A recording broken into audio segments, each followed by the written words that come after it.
तो कैसे बढ़ रही है संख्या? आपके प्रेस देखिए, कॉन्फ्रेंस ऐसी में बात नहीं आए करता थे, साहू जी आए थे, वो साहू जी थे लेकिन वो मसीह समाज में आ गए हैं। आपकी प्रेस कॉन्फ्रेंस में उइके जी थे, वो भी जो है आदिवासी समाज से। तो ऐसे में परिवर्तन तो कर रहा है ना उनका आदमी। मानना है, एक वो उनका मानना है। जैसे कि मेरे को आपके न्यूज चैनल में आना था, मैं आ गया, ये मेरी इच्छा थी आने का, तो मैं आ गया। अगर मेरी इच्छा नहीं रहती तो मैं नहीं आता। वैसे ही अगर किसी को आना है तो मोस्ट वेलकम, नहीं आना है तो मत आइए। कोई किसी को जबरन पकड़ के नहीं लेके आता। आप मुझे यहाँ जबरन पकड़ के लेके आए क्या? मीडिया में नहीं लाए हैं। वैसे ही कोई किसी को जबरन पकड़ के लिए नहीं ले।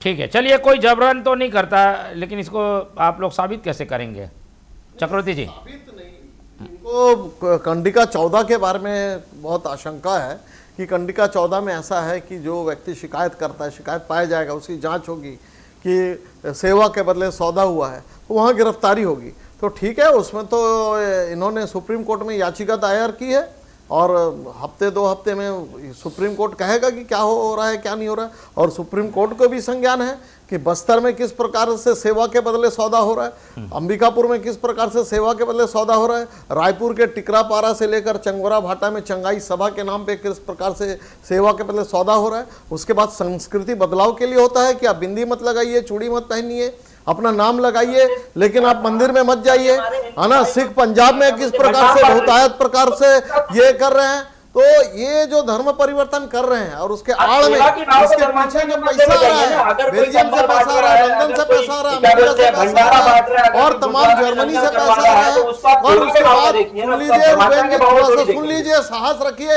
ये छत्तीसगढ़ निरीह लोग हैं।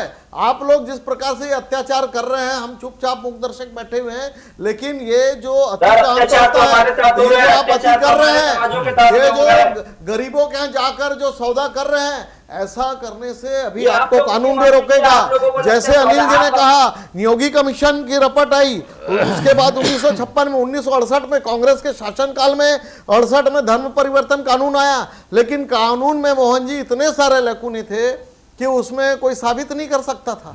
आज जो कानून आया, जो अभी विधानसभा में पारित हुआ है, उसमें बहुत सारी कंडिका है कि जिसमें आप साबित हो सकता है। जो ये बच जाते हैं कि हम तो बुलाए थे चंगाई सभा के लिए, वो तो खुद आए थे, वो तो प्रार्थना करने आए थे। तो सारी बातें जो दिख रहा है, जो वर्ग संघर्ष चल रहा है बस्तर में, जो वर्ग संघर्ष चल रहा है, वहां पे भोले भाले आदिवासियों को भी हाथ में बाइबिल दे दिया गया है और जब वो नीचे आते हैं देखते हैं उनकी जमीनें गायब, उनकी संस्कृति खत्म। तो ये जो संहार चल रहा है भारत की संस्कृति के ऊपर, सनातन संस्कृति के ऊपर और भारत की एकता के ऊपर, जो कुल जमा जो नॉर्थ ईस्ट में इन्होंने किया, जो उत्तर पूर्व में इन्होंने किया, जो बस्तर में आज आग लगी हुई है, तो ये कानून तो बहुत आवश्यक था। जो डेमोग्राफिकल बदलाव हो रहा है, क्या बोल रहे हैं झारखंड रूबेन में जी? क्या डेमोग्राफिकल बदलाव हो ठीक रहा है, है। आ गई बात। क्या है आपका पॉइंट, क्या है रूबेन जी? मेरा सवाल ये है कि एसटी समाज के हिंदू है क्या, मेरे जो बताइए पहले। कौन? जो एसटी समाज के जो हाँ, हिंदू है वो, बिल्कुल हिंदू है, सनातनी है, ठीक है, बिल्कुल हिंदू है। हम जिस रामायण उनको पढ़ते हैं, वाल्मीकि समाज के वाल्मीकि जी ने लिखी थी, जिनकी हम पूजा करते हैं, ऋषि वाल्मीकि की क्या बात करते हैं। वेद व्यास जी वो दलित थे, उन्होंने महाभारत की रचना की।